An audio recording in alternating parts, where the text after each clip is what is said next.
Bien, vamos a iniciar en este momento la sesión de hoy y recuerden que estamos trabajando con los principios del proceso, los principios procesales y estamos estudiando pues entre todos las páginas uno y siguientes del Código Procesal Civil y Mercantil comentado. Me gustaría mostrarles aquí en pantalla la manera en que el autor Juan Carlos Cabañas García ha clasificado los principios procesales contenidos en nuestro código. Y es así como él hace cuatro grandes grupos de principios procesales. En el primero de ellos, él menciona los derechos básicos de los justiciables, en el primer grupo. En el segundo grupo, principios que garantizan el carácter rogado del orden jurisdiccional, civil y mercantil. Esta palabrita rogado tiene relación con un principio que también se conoce como principio de rogación.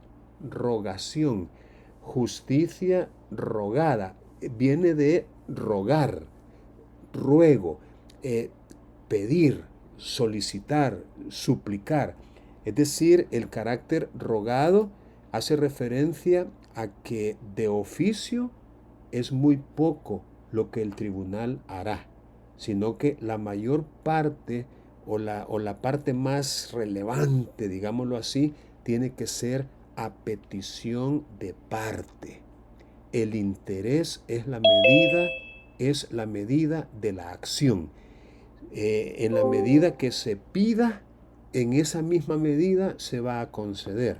Entonces, hay algunos principios, repito, que el autor los ubica dentro de este grupo, principios que garantizan el carácter rogado. Luego también hay otro grupo que son los principios relativos a las obligaciones de los sujetos, a las obligaciones de los sujetos. Y finalmente hay principios relacionados ya con el procedimiento. Entonces, en este último, el autor incluye el principio de oralidad, el de publicidad, el de inmediación, el de concentración y el de dirección y ordenación del proceso. Entonces, es importante, digamos, que nosotros tengamos alguna claridad en cuanto a qué se refieren los distintos principios que nos ha correspondido estudiar y de los cuales vamos a poder compartir con los demás algunas ideas. Entonces, quise mostrarles esto para que ustedes lo tengan presente al momento de exponer. Es más, dentro de este grupo de los derechos básicos de los justiciables, el autor ha creado tres subgrupos, llamémosle así. El primero, alcance del derecho a la tutela judicial. Alcance del derecho a la tutela judicial. El segundo, sujeción del proceso a la Constitución y las leyes. Y el tercero, la actuación de las partes dentro del proceso. En el primer subgrupo coloca el derecho a la protección jurisdiccional, la obligación de resolver y el principio de gratuidad de la justicia. En el segundo subgrupo, la vinculación a la Constitución, leyes y demás normas y el principio de legalidad. Son dos que ubica en este. Y dentro del último, el principio de defensa y contradicción y el principio de igualdad procesal. Bien, hecho esto, creo que ya tenemos, a lo mejor, espero yo, a los que estuvimos en la sesión anterior y que tuvieron ocasión de leer el principio tal como aparece en el código y también la explicación o los comentarios que se hacen en el Código Procesal Civil y Mercantil comentado. Incluso ya tuvimos participación de dos equipos. Ya escuchamos sobre el principio de aportación, si mal no recuerdo, y sobre el principio de igualdad procesal. Esos fueron los dos que ya comentamos, ¿recuerdan? Entonces ahora, igual, con la misma libertad de siempre, aquel que desee pues tomar la palabra y hablarnos con relación al principio que estudió, lo puede hacer en este momento. Buenas tardes, Lick. Buenas tardes. ¿Me escucha? Sí, le escuchamos, Diego. Nosotros con mi compañero Carlos Rafael Hernández y mi persona Diego Alejandro Reyes Hernández, a nosotros nos tocó el artículo número 8, que era el principio de oralidad. Ok. Bueno, el principio de oralidad prácticamente lo que dice es que en los procesos civiles y mercantiles las actuaciones se realizarán de forma predominantemente oral, sin perjuicio de la documentación de los actos procesales que deben hacerse constar por escrito de las aportaciones documentales que en este código establece. Partiendo de eso, mi compañero y yo, mirábamos una definición que también nos daba José Chovienda, que nos decía que deben entenderse como necesidad procesal deben entenderse como necesidad procesal de comunicarse verbalmente de manera eficiente y eficaz en un proceso. Y José Chovienda nos decía que esto se ve más en aquellas audiencias preliminares en las cuales uno debe de hacer uso de la oralidad siempre para poder dar la opinión sobre la documentación que está presentando, que puede ser como una evidencia, sobre los alegatos o sobre el momento que va a hacer una pregunta hacia la parte defensora, hacia la parte demandante, podemos decirlo así. Entonces, José Chovienda también decía que este principio viene a reforzar mucho al principio de inmediación, ya que esto a nosotros nos ayuda también a reforzar un poco lo que nosotros hablamos en una audiencia. Solo eso, audiencia. Muy bien. ¿Y está su compañero presente en la sesión de ahorita? Fíjese que eso sí no sé, porque nosotros venimos saliendo de una clase presencial y no sé si se encontrará aquí. Oh, tuvieron una clase presencial hoy. Vaya. Dígame. Yo soy compañero en el grupo de Diego. Vaya, perfecto, perfecto. Si gusta puede también participar. Bueno, permítame. Estoy arreglando aquí los problemas con el sonido. Ok, está bien. Oralidad.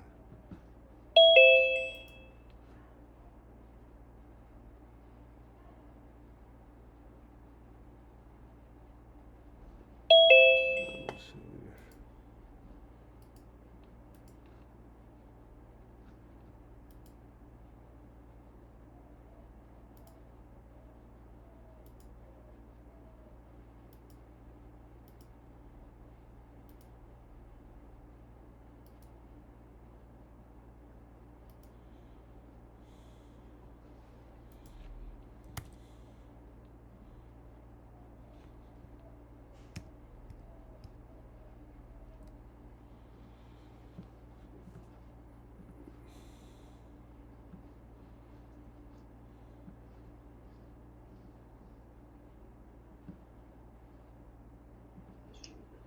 ¿Aló? Sí, sí, le escuchamos. En nuestro caso nos tocó el artículo 8, ¿cómo se llama? ¿Cuál?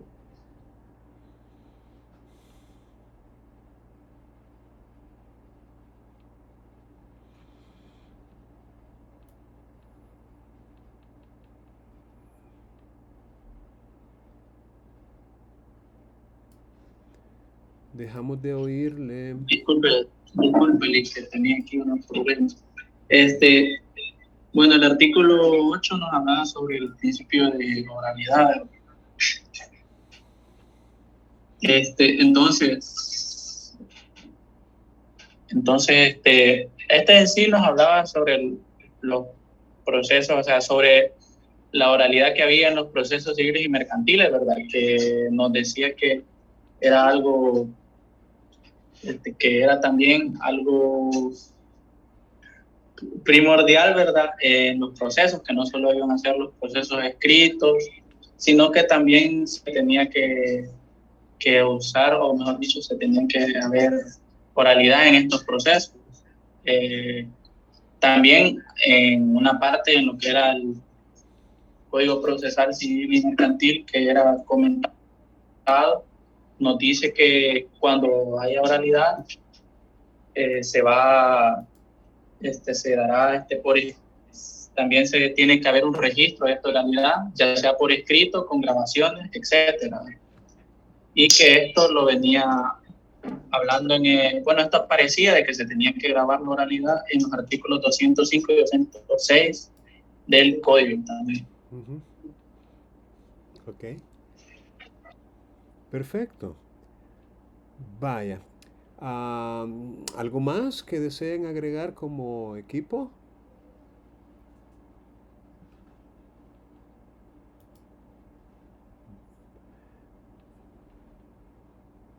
Bueno. Yo creo que nada más sería eso.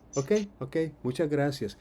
Bien, el principio de oralidad entonces en nuestro medio no es como una oralidad total, absoluta, plena, todo es oral. No, no.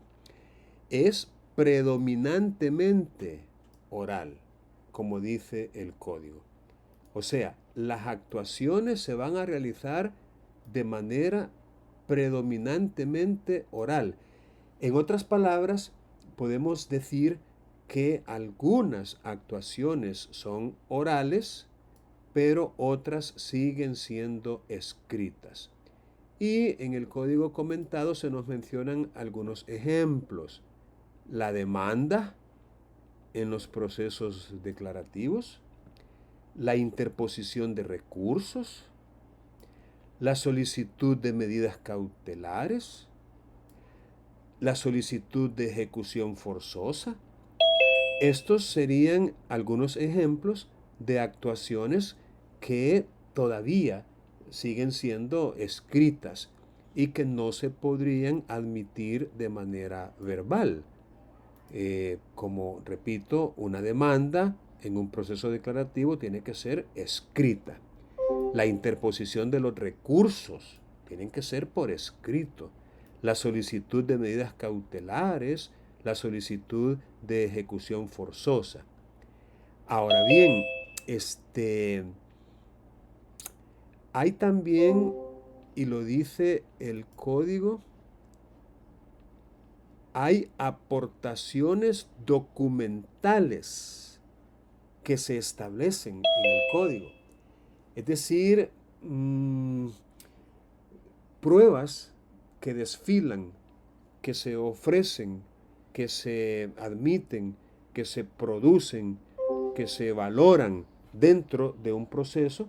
Algunas se producen de manera verbal, como los interrogatorios de los testigos, de la parte contraria, de la propia parte, el interrogatorio de un perito.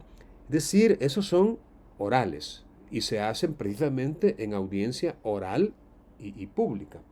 Pero otro tipo de pruebas necesariamente tienen que ser escritas. De hecho, hay ciertos hechos que no se pueden probar con testigos. Por ejemplo, la propiedad, el dominio de un bien inmueble no se puede acreditar con prueba testimonial que va a ser vertida oralmente. Esa tiene que probarse por escrito. Y a eso se refiere el código cuando habla de aportaciones documentales. Ahora, ¿de qué nos sirve a nosotros esto? Bueno, hasta una asignatura hay en el currículum de ustedes que se titula precisamente, bueno, no sé si todavía, espero que sí, Técnicas de litigación oral. Porque digamos que a pesar de que la oralidad es el estado normal, natural, innato de todos, es decir, aprendemos a hablar y a escuchar antes que a escribir o leer, y la forma natural de comunicación es el habla verbal, es decir, la palabra hablada. Esa es la forma normal y natural. Pero a pesar de eso, necesitamos desarrollar algunas competencias específicas, algunas competencias o estrategias o técnicas más pulidas para poder expresarnos de manera eficaz y especialmente de manera persuasiva, de tal suerte que podamos, con el uso de nuestras palabras, con las técnicas de oralidad debidamente aprendidas, saber cómo argumentar, cómo exponer los hechos, cómo demostrar, o mejor dicho, argumentar la manera en que las pruebas demuestran o acreditan los hechos que nosotros hemos expuesto, cómo interrogar, especialmente cómo contrainterrogar a un testigo, cómo desacreditarlo, cómo lograr que incurra si estuviera, por ejemplo, hablando cosas que no son 100% verdaderas, cómo hacerlo incurrir en una contradicción. Es decir, eso requiere, repito, técnicas de litigación oral y nosotros necesitamos conocer esto. Entonces eso tiene que ver con la oralidad y por eso lo quise mencionar. Bien, ¿alguien más desea participar y exponer algún otro principio? Ya tenemos Yo, tres. licenciado. Sí, le escuchamos. Dígame. De acuerdo. A nosotros, con la compañera Erika, nos correspondió hablar sobre el principio de legalidad en base al artículo 3, ¿verdad? Okay. Este principio sabemos que básicamente lo que busca es que en todo proceso que se encuentre en trámite, este debe pasar pues antes por un juez competente. Además, este principio, su objetivo principal sería poder asegurar y garantizar que todo proceso sea regido sobre lo establecido en el código, ¿verdad? Ya que pues al constituir o esto constituye que el juez tenga que ser imparcial en todo proceso. Más que todo, esto quiere decir que el juez no tiene que estar pues del lado de ninguna de las partes. Además a eso, si eso llegara a suceder, se estaría incumpliendo los requisitos procesales y obviamente se estaría violando lo que el principio de legalidad, o sea, como la fuente, se podría decir, del principio de legalidad. Así es. Muy bien. ¿Está presente su compañera que estudió con usted este mismo principio?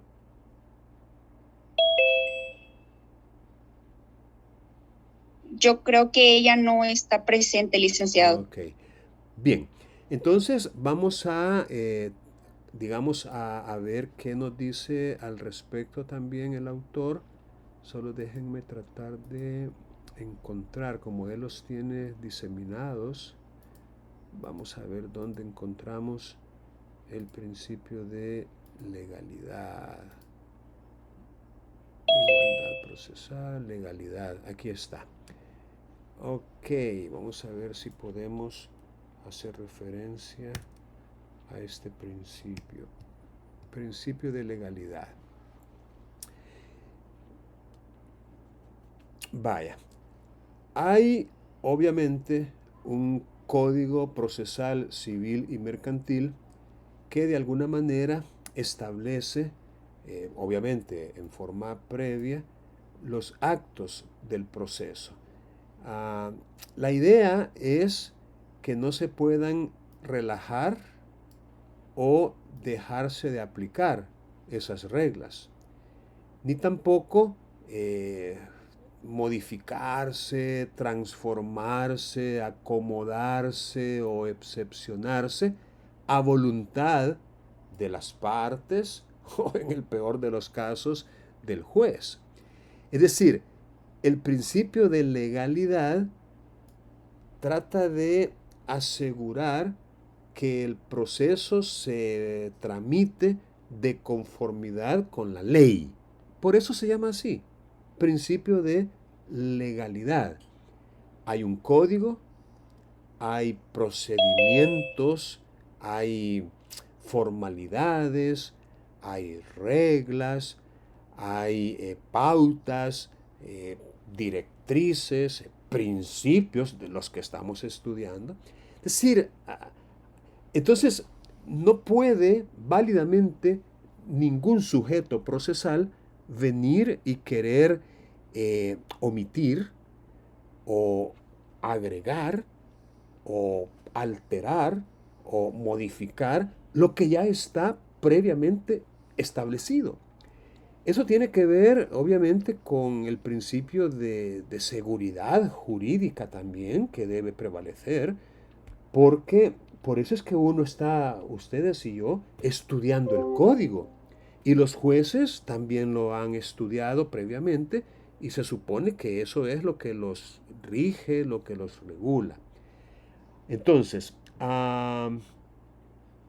cuando falta alguna regulación, como lo dice el inciso segundo del artículo 3, dice, las formalidades previstas son imperativas. Como quien dice, si hay una formalidad que está contemplada en el código, esto es imperativo. Cuando la forma de los actos procesales no esté expresamente determinada por la ley, entonces podemos utilizar la analogía. Podemos utilizar alguna forma que esté determinada para otro tipo de situaciones, para otro tipo de casos en los cuales resulte parecido. Es decir, en ese caso en que no esté expresamente determinada una formalidad, entonces vamos a adoptar la que resulte indispensable o idónea para la finalidad perseguida. Aquí tenemos pues la aplicación de un fin o de un principio teleológico que busca la finalidad. ¿Cuál es la finalidad que se pretende o que se busca? Si no tenemos una formalidad, entonces en ese caso, por analogía, podemos adoptar la que resulte indispensable. Así lo dice en esta parte. Cuando falte regulación específica sobre el modo de llevar a cabo un acto de parte o del juez, dispone este artículo 3 que deberá tener en cuenta, por analogía, aquella formalidad que resulte ajustada al contexto del acto y a la finalidad que se persigue con él. Miren, yo les quiero poner un ejemplo ahorita de lo que yo considero una dejación, o sea, dejar de lado el principio de legalidad. Fíjense ustedes que cuando uno presenta un recurso de apelación, y quizás vamos a irnos al Código Procesal Civil y Mercantil, cuando uno presenta un recurso de apelación, aquí dice en el artículo 513, y quiero que ustedes tomen nota de esto, admisión o rechazo del recurso, se titula. Admisión o rechazo del recurso. Vamos a ver si podemos ampliar el tamaño del texto para que ustedes lo puedan ver. Vaya. Inmediatamente después de recibido el recurso por el Tribunal Superior, éste examinará su admisibilidad. Aquí lo acabamos de ver, el principio de oralidad en materia de recursos, la interposición del recurso Ahí tiene que ser por escrito. Entonces, cuando dice aquí, después de recibido el recurso, entendamos, después de recibido el escrito que contiene el recurso de apelación. Si fuese inadmisible, lo rechazará, expresando los fundamentos de su decisión y condenando al que hubiere abusado de su derecho al pago de una multa. Vaya, aquí dice, de una multa de entre 2 y 5 salarios mínimos urbanos más altos vigentes. Vaya, imagínense que de repente una cámara dijera, este abogado es la 4ª vez que le ponemos multa. Este abogado apela por apelar. Este abogado, aun sabiendo que el recurso es inadmisible, igual presenta recursos. Repito, ya son varias veces. No. Impongámosle una multa de 10. Fíjense bien, de 10. Obviamente, eso no ha sucedido. Es un ejemplo que les estoy poniendo. Estarían quebrantando el principio de legalidad, porque se están apartando de lo que expresamente está diciendo el código. Ahora bien, a esto quiero llegar.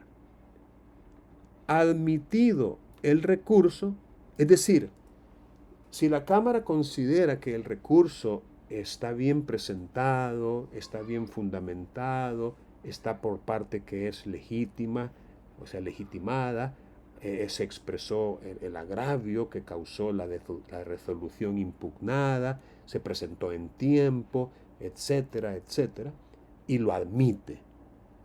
Ok. Dentro de los 3 días siguientes se convocará a las partes a una audiencia en la sede del tribunal, que habrá de realizarse a más tardar dentro del mes, contado a partir del día siguiente al de la convocatoria.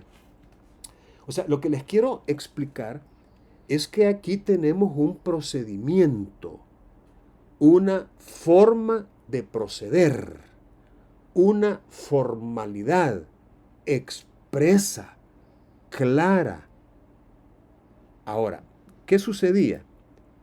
Por ejemplo, se declaraba improponible una demanda.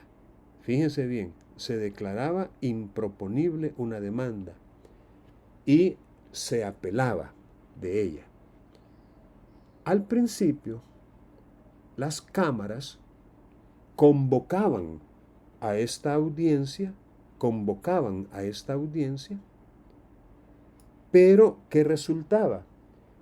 Que como estamos hablando de una demanda que se rechazaba, que no se tramitaba, porque el tribunal entendía que era improponible. Entonces, no había parte contraria todavía, porque no se había, como decimos popularmente, trabado la litis. No se había trabado. Todavía no había proceso, digamos, activo, iniciado, porque el proceso inicia con una demanda que es admitida, de la cual se le da un plazo a la parte contraria para que la conteste. Pero en ese caso estábamos en presencia de una demanda que se rechazaba, in limine, es decir, de entrada se rechazaba por improponible, pero se apelaba. Repito, al principio las cámaras convocaban a esta audiencia, pero en la misma ley dice que en la audiencia el tribunal oirá a la parte apelada para que se oponga o para que se adhiera a la apelación. Fíjense bien, el tribunal oirá a la parte apelada. La parte apelada es la parte contraria a la que apeló. La parte que apeló, la que metió el recurso, pues, se llama parte apelante. Y la otra parte se llama parte apelada. Miren, no me lo están preguntando, pero fue mi caso. Yo pues presenté una solicitud, se me declaró improponible, yo apelé y era en San Salvador. Entonces la Cámara me hizo ir a esta audiencia, hasta San Salvador, y es una audiencia que por lógica simple, resulta innecesaria. Resulta innecesaria, porque la idea de esta audiencia en realidad es oír a la parte apelada. Lo que la parte apelada tenga que decir, como para contradecir, controvertir, oponerse o adherirse, en su caso, a la apelación. Pero si no hay parte apelada, si todavía no tenemos partes, así en plural, parte demandante y parte demandada, la audiencia no tiene sentido. Y con sobrada razón, las cámaras hoy en día decidieron que cuando todavía no se hayan conformado partes, no es necesaria esta audiencia. No es necesaria. Me parece una interpretación muy atinada, muy correcta, y no veo yo en ella una violación al principio de legalidad. Es decir, no necesitamos, pues, un inciso que dijera, esta audiencia no será necesaria cuando no hayan partes constituidas. No es necesario que haya un inciso que lo diga expresamente. Por simple lógica se puede llegar a esa misma conclusión. Pero, ¿a qué quiero llegar? Quiero llegar a que hoy en día, actualmente, aunque hayan partes ya constituidas, es decir, aunque efectivamente haya parte apelante y parte apelada, no me van a creer. No me van a creer, pero es cierto lo que les estoy diciendo. No están haciendo estas audiencias. No las están haciendo. Algunas cámaras. No las están haciendo. Y yo me pregunto, caramba, ¿cómo así? ¿Cómo es eso? Que no están haciendo estas audiencias. ¿Por qué no? Es que en realidad argumentan, de lo que se trata en este caso solamente es de aplicar la ley, de aplicar el derecho al caso concreto. Aquí no hay necesidad de pruebas, no hay necesidad de conocer hechos, solamente el derecho aplicado, y por ende no es necesario. Y con esa argumentación, que para mí resulta insostenible, no hacen las audiencias. Yo veo, y es obviamente mi opinión personal, yo veo un quebrantamiento al principio de legalidad. Según ellos, para curarse en salud, lo que hacen es que le dan audiencia por 5 días a la parte apelada para que por escrito, manifieste lo que tenga que decir en relación con la apelación que se ha presentado. Otra violación al principio de oralidad. El tribunal oirá, de oír a la parte apelada, y enseguida oirá. Oralidad, oirá, de oír a la parte apelante, al apelante. Aquí no, aquí el tribunal leerá a la parte apelada y ya no va a tener opción para leer al apelante, porque ya no le va a dar esa opción al apelante. O sea, miren, nosotros no es que seamos mal pensados, no, para nada, Pero algunos colegas, entre los que me incluyo, pensamos que esto más bien parece motivado por el temor de exponerse. Es decir, como que no tuvieran la capacidad, la competencia o los recursos técnicos como para estar en una audiencia y resolver en audiencia. Así lo vemos algunos que somos mal pensados. Obviamente no es así, pues eso es mal pensados que somos nosotros. Pero se los planteo como lo que yo considero un ejemplo de una flagrante violación al principio de legalidad. Ok, nomás se los quería comentar. ¿Quién quisiera continuar hablando acerca de los principios? Nos faltan varios todavía. Yo, licenciado. Vaya, le escuchamos. Bueno, a mí me tocó el artículo 2, el cual hablaba del principio de vinculación a la Constitución, leyes y demás normas. Okay. Bueno, para ponerlo así como en contexto de forma resumida, yo lo entendí de que el proceso lo lleva como por la vía legal. ¿De qué forma lo podemos decir? Y es porque el artículo no especifica de cierta forma, por decirlo así, un orden a utilizar las normas que tenemos en nuestro ordenamiento jurídico. ¿En qué sentido? En que, o sea, todo lleva como el orden, el cual como que nos han enseñado. Por ejemplo, aquí podemos mencionar lo que es la pirámide de Kelsen, donde nos pone la cúspide, la Constitución, las normas internacionales, las leyes secundarias y los reglamentos, ¿verdad? Entonces, ya que todo esto decía que debe regirse por la constitucionalidad y al gozar de un Estado de Derecho constitucional, hacemos esta compatibilidad, por decirlo así. Entonces, de que cada norma debe ser compatible con la Constitución, es decir, no debe como que contrariar, perdón. Entonces, esto le da como aquella facultad al juez en cuanto de la aplicación y como también la inaplicar una norma que no esté en compatibilidad con la Constitución. Para esto yo tenía como un pequeño ejemplo, y es que este ejemplo ya nos ha mencionado por varios años, pero no está de más mencionarlo, y es cuando hacía referencia a que el artículo 1 de la Constitución y el artículo 72 del Código Civil, que ya está derogado, era incompatible y que de esa forma fue que se derogó, ¿verdad? Entonces, hablando sobre todo esto, también esto encierra lo que son como los derechos fundamentales o mandatos constitucionales que tiene cada norma a la cual no debe contrariarse, ¿verdad?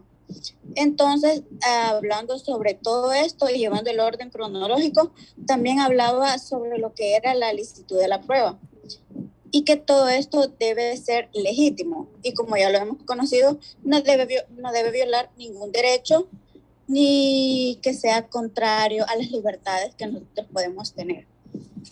Ok. Buenas tardes. Estoy en clases, Edwin. Le llamo al salir. Vale, nomás que salga. Está ahí, pero bien, muchas gracias. ¿Está presente alguien que le acompañó en la lectura y análisis de este artículo? En este caso me tocó a mí sola, licenciado. Ok, muchas gracias, perfecto. Bien, miren, este artículo obviamente es de los más importantes que podemos encontrar dentro de esta parte de los principios, ¿verdad? Y es que efectivamente, y como muy bien lo mencionó, la pirámide esta del autor alemán Kelsen nos enseña que la Constitución es la ley primaria y que todas las demás leyes, decretos, ordenanzas, reglamentos, acuerdos, directrices, circulares, todo tiene que ir en consonancia con la Constitución. Y que si de repente algún juez encuentra que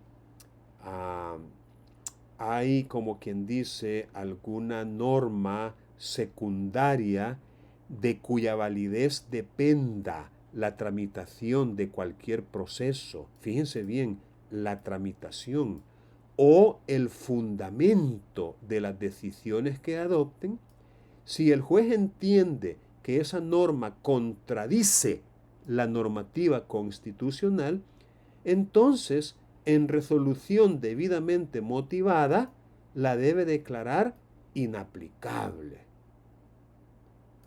La inaplicabilidad es una manera en que se controla la constitucionalidad de las leyes, los decretos, los reglamentos, las ordenanzas, etc. Es decir, de todos aquellos cuerpos normativos que están y deben mantenerse por debajo de la Constitución, como si esta fuera una pirámide.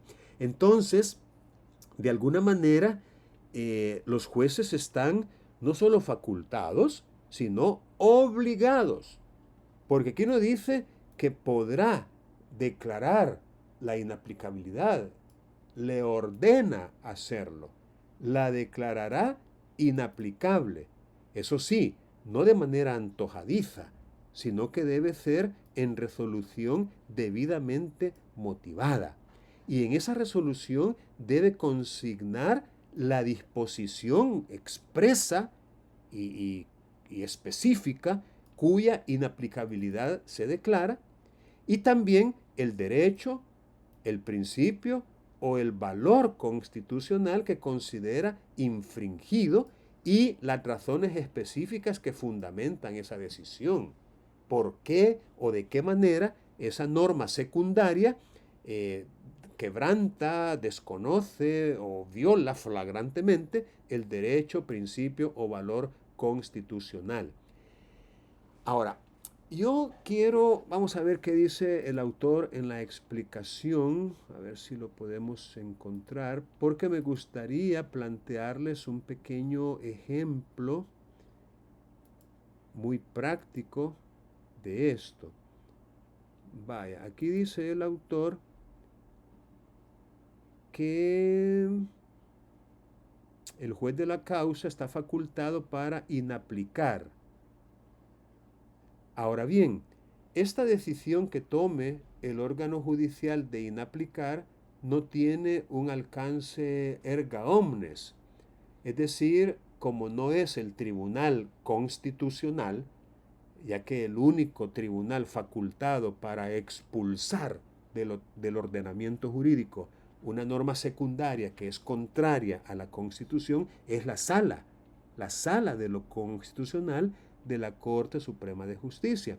Entonces, la inaplicación que declare un juez o la inaplicabilidad solamente se aplica al caso concreto, al caso específico dentro del cual él encontró esa inconstitucionalidad. Pero, obviamente, el juez de la causa no puede que esa decisión que él tomó tenga efectos generales en toda la República, no.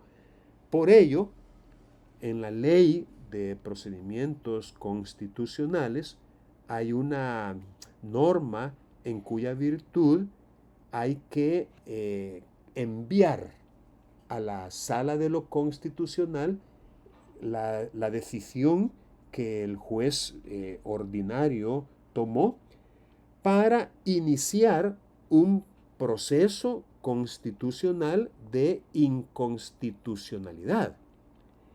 Y en base a ello, la sala va a analizar el caso, va a estudiar las razones argumentadas por el juez secundario y va, digámoslo así, a declarar ya con un carácter general, erga omnes, la inconstitucionalidad o no la va a declarar.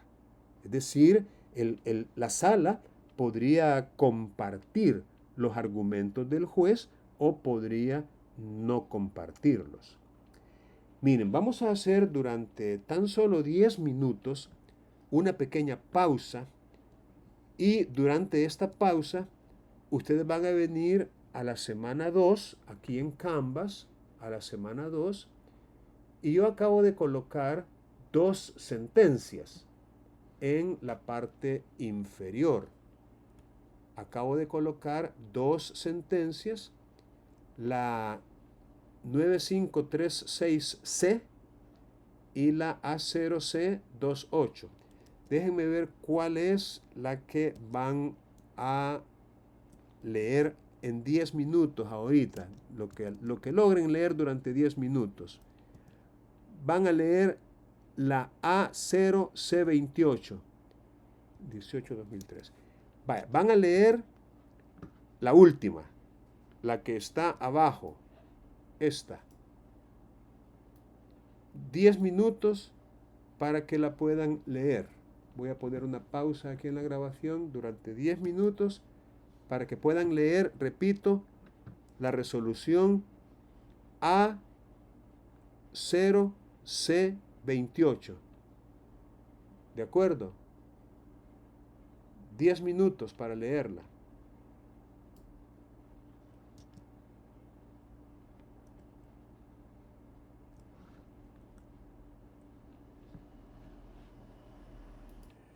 Bien, ahora que hemos más o menos, ¿no? Tal vez no en forma completa, tal vez necesitaban un poco más de tiempo, pero ¿alguno de ustedes quiere decir algo en relación con esta sentencia bueno, con esta resolución en un proceso que se intentó de inconstitucionalidad? ¿Alguno quiere decir algo en relación con esta sentencia?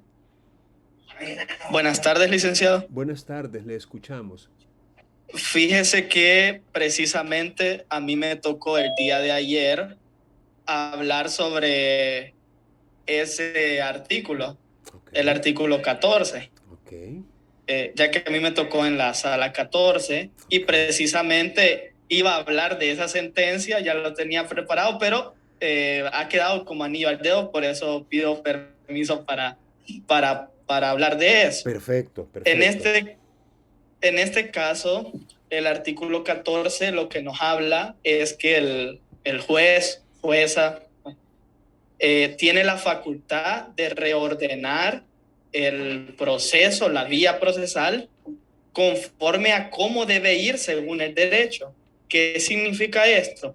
Que aunque las partes hayan solicitado una vía procesal distinta, pero que no concuerda con lo que según la ley debe ser, el juez puede impulsar el proceso de una manera distinta, apegada a la vía procesal que debe concurrir en este caso.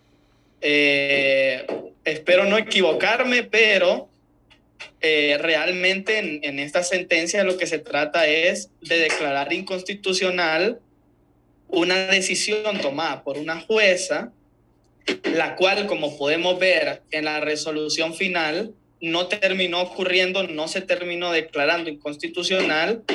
Y bueno, es lo que yo podría de momento hablar sobre el artículo 14. Ok. Bien, muchas gracias.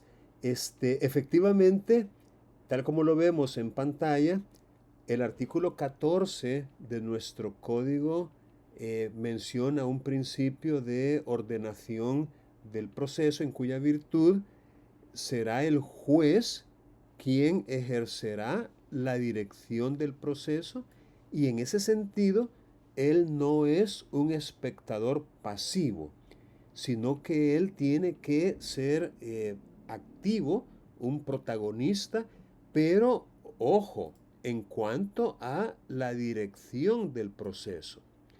Y por ello, como una consecuencia de este principio de dirección y de ordenación del proceso, es que no se le faculta o se le permite, sino que se le obliga, se le manda, se le ordena que deberá conducir los procesos por la vía procesal ordenada por la ley.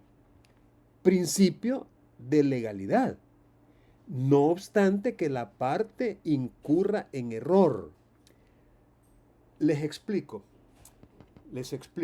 En la sentencia que, repito, a lo mejor no tuvieron ahorita el tiempo suficiente para leerla, porque a lo mejor 10 minutos eran muy pocos, pero yo les invito para que la lean pues con más tiempo. Cuando un juez, en aplicación del artículo 2 del Código Procesal Civil y Mercantil, y esa fue la razón por la cual yo cité esta sentencia, repito, cuando un juez, en aplicación al artículo 2, declara la inaplicabilidad al caso concreto de una norma secundaria porque ese juez o jueza considera que es inconstitucional, por mandato de la Ley de Procedimientos Constitucionales, ese juez o jueza debe remitir un requerimiento a la Sala de lo Constitucional para iniciar un proceso de inconstitucionalidad, a efecto de que la Sala de lo Constitucional analice si efectivamente ese juez o jueza tiene o no razón al considerar que esa norma secundaria es inconstitucional. En otras palabras, no basta con el control difuso que ejercen los jueces de la constitucionalidad para tener por inconstitucional una norma secundaria, sino que se necesita, digamos, el inicio de un procedimiento establecido por la ley para que esa decisión de inconstitucionalidad tenga efectos generales para todos y que la norma de la que estamos hablando se expulse del ordenamiento jurídico. Se necesita que sea la sala la que lo diga, no un juez. Ahora bien, la sala valora que para que efectivamente ellos puedan admitir a trámite este requerimiento, se necesitan algunos requisitos. El primero de ellos es la relación directa y principal que debe tener la disposición inaplicada con la resolución del caso o de la que dependa su tramitación. Es decir, esa disposición que se inaplica tiene que estar directamente relacionada con la decisión del caso. Es decir, no puede ser una norma que no tenga nada que ver con el asunto, ni con la tramitación, ni con la solución. El segundo es que ya la sala no se haya pronunciado con respecto a esa misma norma. Ejemplo, un juez dice, yo considero que el artículo tal de la ley tal es inconstitucional porque viola el artículo X de la Constitución en este y en estos términos. Si ya la sala se pronunció con respecto a ese mismo artículo, con respecto a esos mismos artículos vulnerados supuestamente de la Constitución y con respecto a esas mismas razones, entonces ya hay cosa juzgada al respecto. Y ya no puede volverse a iniciar un trámite de inconstitucionalidad cuando ya la sala ya se pronunció al respecto, ya sea en el sentido positivo o en el sentido negativo, ya sea que expulsó la norma o que la dejó válida.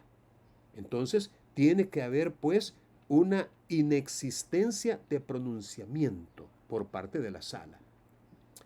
Luego hay un tercer requisito y este a muchos se nos olvida, y es que las normas secundarias, mediante un esfuerzo intelectual adecuado, se pueden interpretar conforme a la Constitución. Ese es un método de interpretación de las leyes que la misma sala ha potenciado para evitar la expulsión de las normas mediante la inconstitucionalidad de la misma. Es decir, hay ciertas normas que interpretadas en sentido A son inconstitucionales, pero si la interpretamos esa misma norma en sentido B, podría no ser inconstitucional. No sé si me explico, pero y de momento no se me ocurre ningún ejemplo, pero sí es interesante saber que una disposición, si hacemos un esfuerzo sincero, obviamente constitucionalmente hablando, con fundamento en resoluciones previas que ya la sala ha dictado, bien podemos encontrarle una interpretación que sea conforme a la Constitución. Y luego, lo que dice el artículo 2, ¿no? La relación de la disposición inaplicada, cuál es el artículo que se consideró inconstitucional, en este caso, el artículo 14 del Código Procesal Civil y Mercantil. La norma o principios constitucionales supuestamente vulnerados, los cuales también los mencionó esta jueza. La jueza efectivamente dijo que estos artículos vulneraban el artículo 14 vulneraba los artículos 4, 6, 11, 18, 22 y 23 de la Constitución. Y las razones que sirven de fundamento a la inaplicación. Estos serían los 4 requisitos que, según la sala, tendría que cumplir un requerimiento, es decir, una solicitud hecha por un juez después de haber inaplicado una norma. La sala pues nos cuenta, ¿no?, que en el caso concreto se había presentado una demanda en un proceso declarativo abreviado. Nosotros, y miren qué interesante, estamos aprendiendo eso.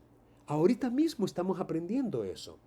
Estamos aprendiendo cuándo una pretensión será tramitada en un proceso declarativo o en un proceso especial.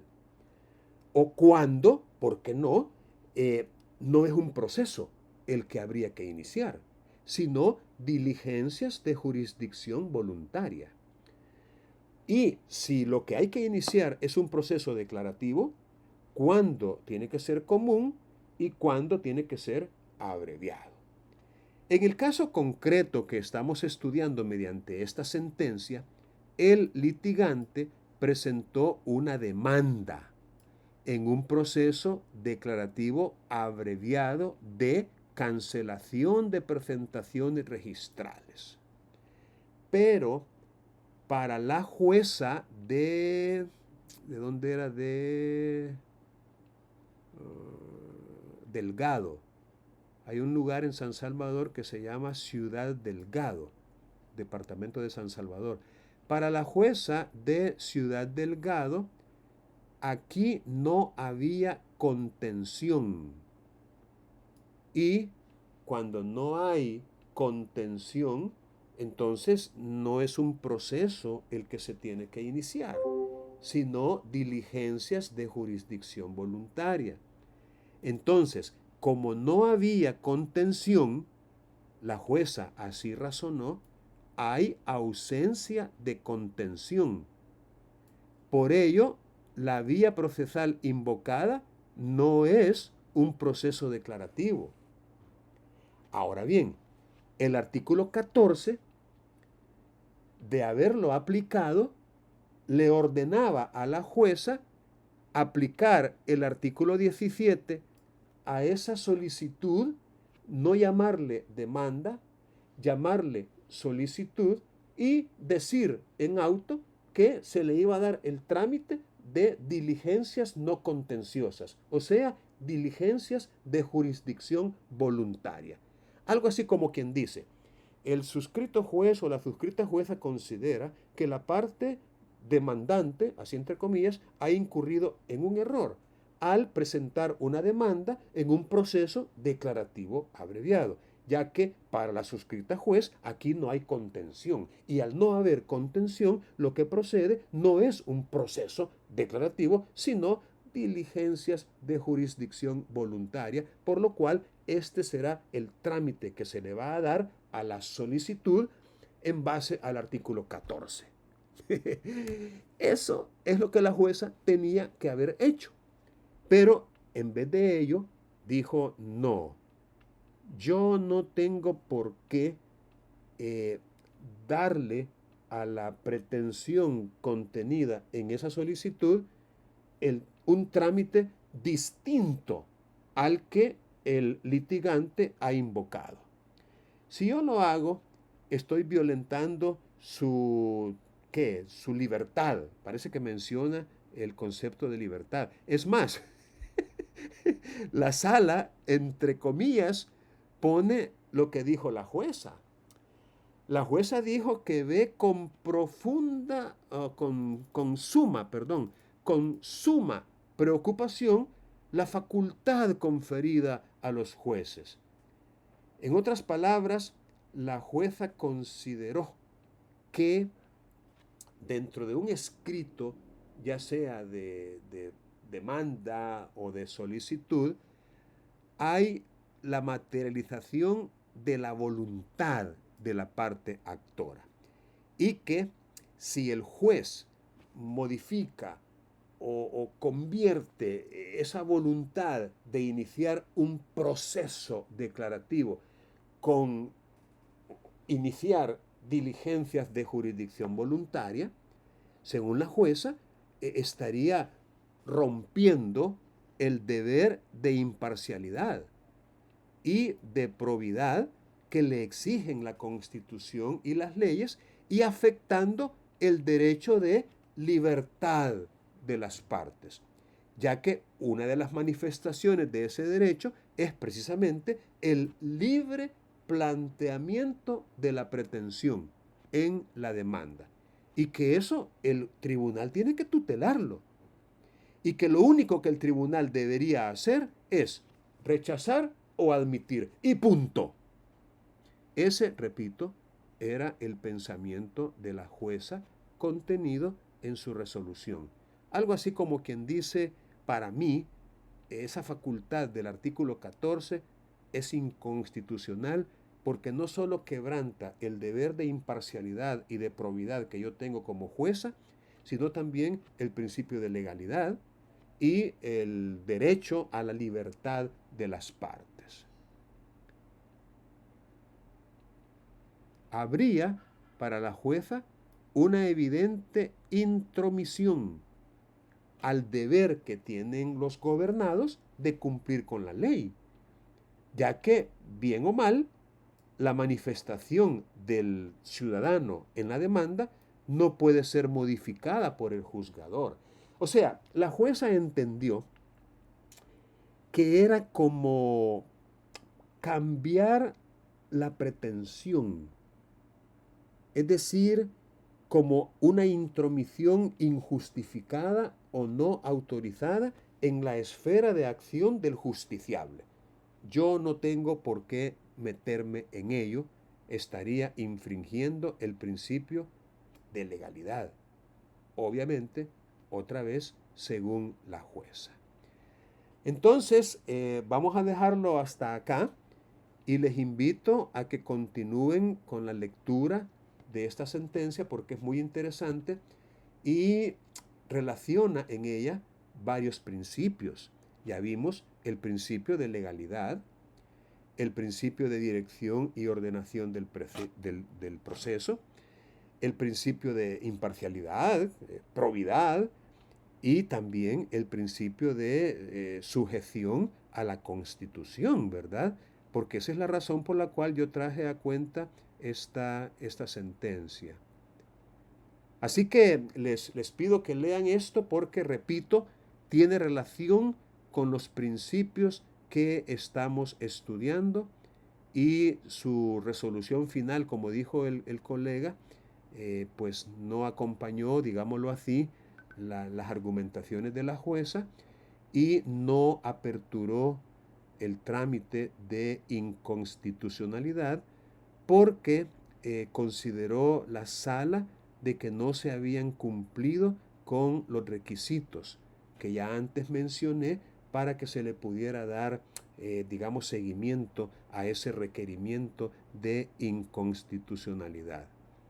Entonces, les invito, repito, a que terminen la lectura de esta resolución. Bien, también vale la pena mencionar lo que dice la parte final, y es que una vez iniciado el proceso, la tramitación será impulsada por el juez y él va a disponer las actuaciones oportunas y adecuadas para evitar que ese proceso se paralice, adelantando su trámite con la mayor celeridad posible. Será entonces responsable de la ordenación del proceso, así como de cualquier demora ocasionada por su negligencia.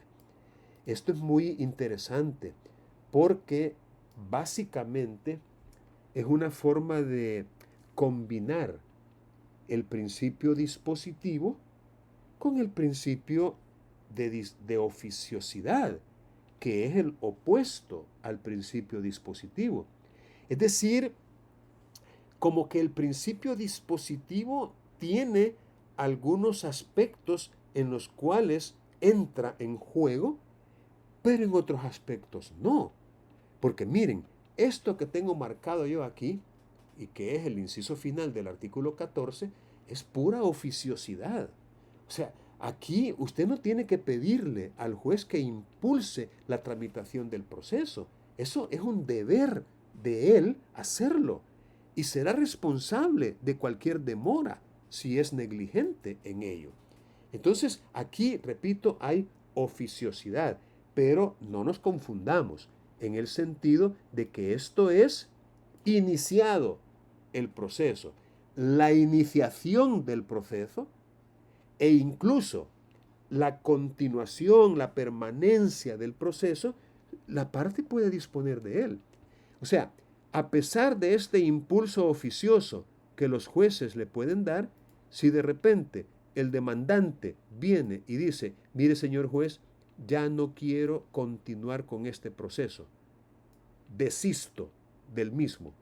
Entonces, el juez no tendría más remedio que darle el trámite que el desistimiento tiene, dependiendo del estado en el cual se presente dicha solicitud, y dejar de impulsarlo, si la parte se lo pide expresamente. Es decir, este impulso y esta tramitación oficiosa sigue supeditada a la decisión del interesado en continuarlo o no. Es decir, todavía se mantiene a salvo, pues, el principio dispositivo para poderle dar continuidad. Por eso les digo que esta parte última de este artículo es como una mixtura o una mezcla de ambos principios. El principio dispositivo por un lado y el de oficiosidad por el otro. Bien, tenemos tiempo para un artículo más. ¿Quién quisiera participar y exponer o explicar sobre alguno de los otros artículos? Hola, tengan todos y cada uno de ustedes muy buenas tardes, ¿se me escucha? Sí, le escuchamos perfectamente. Ok, a mí personalmente me tocó trabajar con el compañero Noé Pompilio Parada Medrano. Mi nombre, en cambio, es César Mauricio Ramos Hernández, con lo cual nos tocó trabajar en la sala número, permítanme, les confirmo, en la sala número 10, el cual se entiende que por medio del artículo número 10 se regula el principio de inmediación. Básicamente lo que nosotros pudimos dilucidar y discernir conforme a la lectura de este es que se entiende que cada juez en el ejercicio de sus funciones, deberá, por medio de la celebración de audiencias, por medio de la celebración de audiencia, comparecer y tener en cuenta que debe de compartir algunas cuestiones con las partes. Y en este sentido se entiende de que básicamente nosotros nos dimos las tareas y tomamos a bien traer a colación lo que es la sentencia referencia 305 número 11, la cual fue emitida por la Sala de lo Constitucional por medio del 7 de octubre del 2011, con lo cual nosotros podemos entender que el principio de inmediación básicamente hace referencia en cuanto a su aplicación, que es la vinculación personal y constante del juez con los partícipes del proceso, es decir, que éste tiene que tener cierta relación con las partes que intervienen, llámese parte de los terceros, los peritos, los testigos, donde se permita ponderar actitudes, gestos y reacciones de estos, es decir, el juez en el ejercicio de sus funciones y ante la comparecencia por medio de una audiencia, este debe de mantener una relación, una vinculación con aquellas partes que comparecen por medio de la audiencia. Básicamente a eso hace relación lo que es el principio de inmediación. Y asimismo podemos decir que en segundo lugar, este también debe de tener un contacto directo con todo el material probatorio del mismo, es decir, con aquellos documentos, con aquellas declaraciones, con aquellas inspecciones judiciales que sean presentadas por medio de las partes. Y también en este mismo sentido, el principio de inmediación, en sentido más o menos estricto, hace referencia a los procesos denominados por el signo de oralidad. También nos dimos a la tarea de investigar qué es este signo de oralidad y básicamente se dice que es aquel signo que exige el contacto directo y personal del juez o el tribunal con las partes y con todo el material del proceso, excluyendo cualquier medio indirecto de conocimiento judicial. Básicamente, también dando de lectura al artículo 10, se dice que el juez deberá presidir personalmente tanto la celebración de audiencias como la práctica de los medios probatorios, es decir, este debe estar pendiente, debe subordinarse y prestar atención a aquello que las partes vayan a declarar por medio de la audiencia, debe de tener una relación, un vínculo directo con ellos para poder garantizar este principio, quedando expresamente prohibida la delegación de dicha presencia, es decir, este juez en el ejercicio de sus funciones, básicamente solo por medio de aquellas ocasiones o situaciones excepcionales puede, digamos, que otro juez intervenga en virtud de que él no puede, puesto que se puede traer a colación de que existen aquellas circunstancias por medio de las cuales los jueces no pueden intervenir en un determinado caso, llámese aquellos casos por medio del cual se entiende que se puede corromper, vulnerar, avasallar o afectar lo que es el principio de juez natural y de imparcialidad, puesto que se entiende que un juez, vuelvo y lo digo, en el ejercicio de sus funciones, teniendo en consideración lo que es su jurisdicción, es decir, aquel deber que posee el Estado de impartir pronta y cumplida justicia, así también en su deber de competencia, el juez ciertamente debe tener esa obligación, ese compromiso, esa facultad que le dota la Constitución y las demás leyes de poder intervenir en un proceso de manera imparcial, de manera natural, por medio de la cual se entiende de que no va a tener preferencias de una parte con la otra, puesto que se entiende que será imparcial y solo va a resolver por medio de aquellas cuestiones que han sido demostradas, por aquellas evidencias, por aquellas pruebas que han sido demostradas ya sea por una de las partes o por otra, y se entiende que es por medio de esas pruebas, por esas evidencias, que el juez tendrá que resolver objetiva y racionalmente conforme a lo que se le ha presentado. Básicamente, en esas excepciones es que el juez podrá delegar a otro juez, puesto que se entiende de que éste puede romper con ese principio de ser imparcial. No obstante, su pena de nulidad insubsanable, excepto cuando la diligencia probatoria deba realizarse fuera de la circunscripción del tribunal, en cuyo caso el juez podrá encomendarla mediante comisión procesal, debiendo el juez delegado presidir práctica de la misma. Esto es lo que nosotros podemos esbozar sin mayor dilación y a grosso modo lo que nos estipula el artículo 10, el cual básicamente se entiende como principio de inmediación, aquel principio que faculta al juez y que no solo lo faculta, sino que le impone una responsabilidad, una obligación para que éste pueda, siendo la máxima autoridad de una audiencia, dirigirla, tener un vínculo con las partes que intervienen, tener un contacto directo para que ésta pueda escucharla, evaluar ciertos gestos, ciertos movimientos corporales, porque ciertamente lo que nosotros conocemos como lenguaje no verbal, lenguaje corporal es algo de fundamental importancia mediante las audiencias, puesto que el juez debe prestar atención no solo a lo que esboce por medio de sus cuerdas vocales una determinada persona, sino que también debe ponderar, valorar e interpretar aquellos gestos, aquellas gesticulaciones que una determinada persona pueda llegar a hacer en virtud de la interpretación de la cual se pueda básicamente, valga la redundancia, esbozar y digamos generar cierto significado, y básicamente eso hace relación o vinculación el principio de inmediación, donde el juez básicamente, personalmente también debe de presidir una audiencia y tener ese vínculo, esa relación personal con las partes. Únicamente, licenciado. Muchas Muy gracias. bien, gracias a usted, gracias a usted. Mencionó a un compañero que habían estado juntos analizando este artículo. ¿Está el compañero aquí presente ahorita? Noé Pompilio, como que dijo, ¿verdad? Noé. Sí, licenciado, Noé Pompilio. Vaya, si desea agregar algo lo puede hacer, o si piensa que su compañero ya abordó todo, no habría problema. Creo que mi compañero César Ramos ha abordado bastante pertinentemente y de manera muy general todo lo que es el principio de inmediación. Entonces creo que quedó bastante bien explicado por parte de mi compañero. Gracias. Vaya, entonces le voy a hacer una pregunta a usted, una pregunta muy particular. Aquí dice Dígame.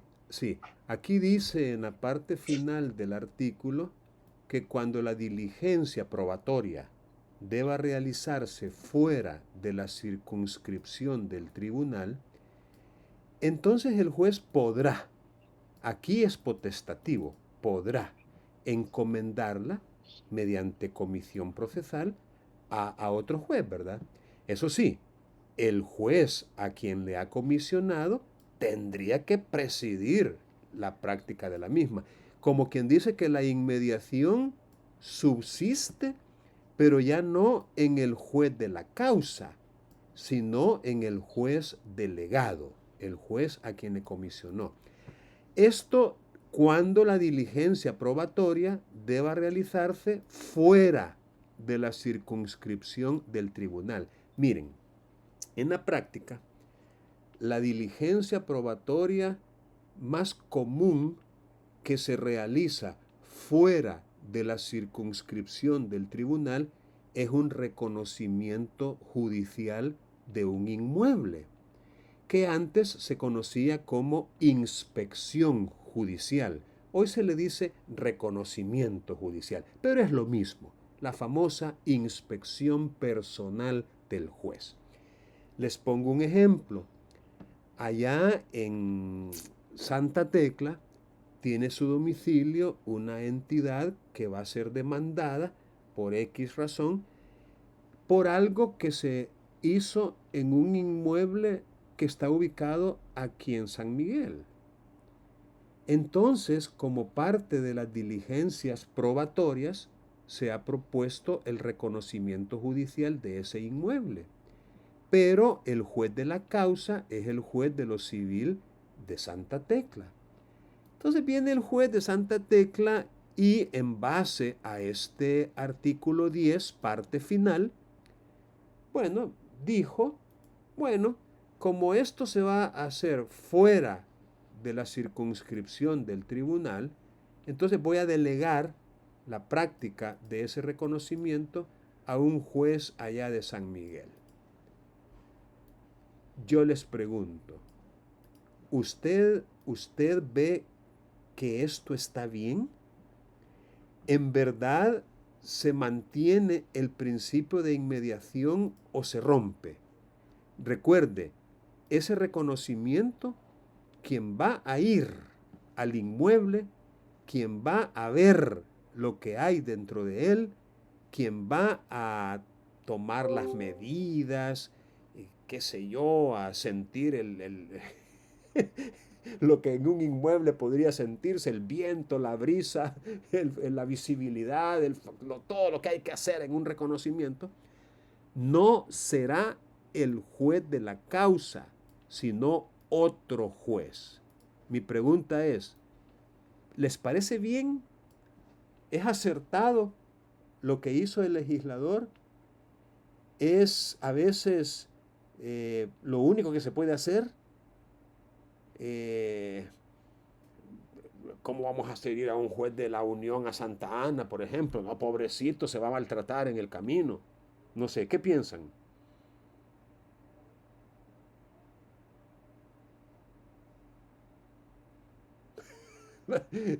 Ajá, Noé. ¿Qué opinión le merece? Bueno, respecto a la pregunta, creería el hecho que en cierta parte es una medida idónea, porque según el ejemplo que plantea un juez de la Unión y tengan que ir a hacer una evaluación, por decirlo así, o una revisión hasta Santa Ana, teniendo otras diligencias, que sea audiencias, se dejará de residir a las mismas por ir a hacer una suspensión fuera de su territorio cuando tienen más diligencias que hacer. Entonces, según esa perspectiva, la medida más idónea que se puede aplicar es hablar con un juez de paz de dicho municipio, por ejemplo, para que pueda ir a hacer la evaluación o las cosas necesarias para poder llevar a cabo como ahí lo menciona, la comisión procesal y que todo tenga que ver conforme a este proceso. Ok, bien, muchas gracias. ¿Alguien comparte eso o no? ¿Alguien más quiere opinar sobre este asunto?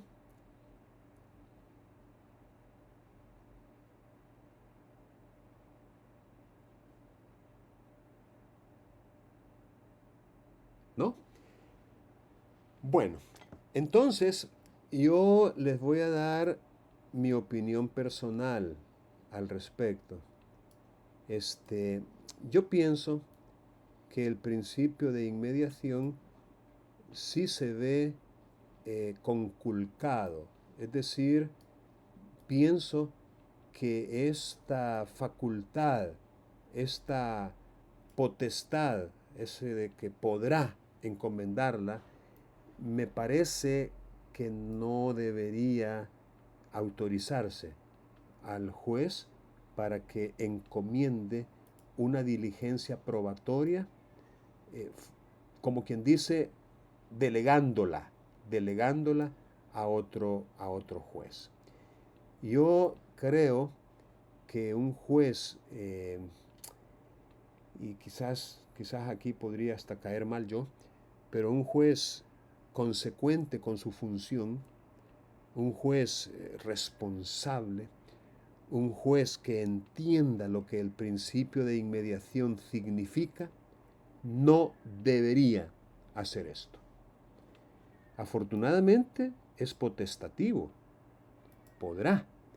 Entonces, en mi humilde opinión, esto del podrá es el que marca la diferencia entre un juez y otro.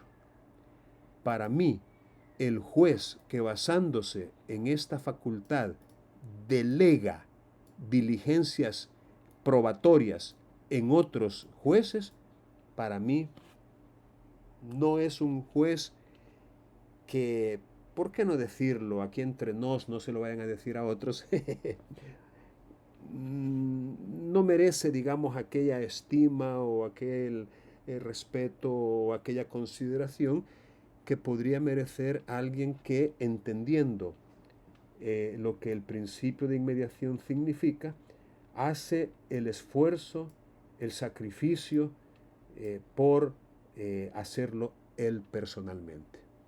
Es decir, me parece, repito, por definición, que esto, y así lo dice el artículo, es una excepción al principio de inmediación. Y por ser una excepción, significa que no se está cumpliendo con el principio de inmediación. Lo otro que quería decir antes de despedirnos, y tiene que ver con lo que decía su compañero en relación con que el juez tiene que ver, oír, sentir, cuando el testigo, el perito están declarando, como decía el compañero, su lenguaje no verbal, sus gestos, cómo tiene las manos, cómo tiene el brazo. Es que mire, el cuerpo dice muchísimo de la persona cuando está siendo interrogada, especialmente cuando es un buen interrogador el que lo está haciendo. Entonces, eso es clave. Por eso es de que el juez tiene que presidir personalmente la práctica de los medios probatorios. Pero yo no estoy de acuerdo y me parece hasta bobo, decirle a un testigo, señor testigo, buenos días, le voy a hacer algunas preguntas en este momento y por favor responda viendo al juez. Miren qué cosa más absurda.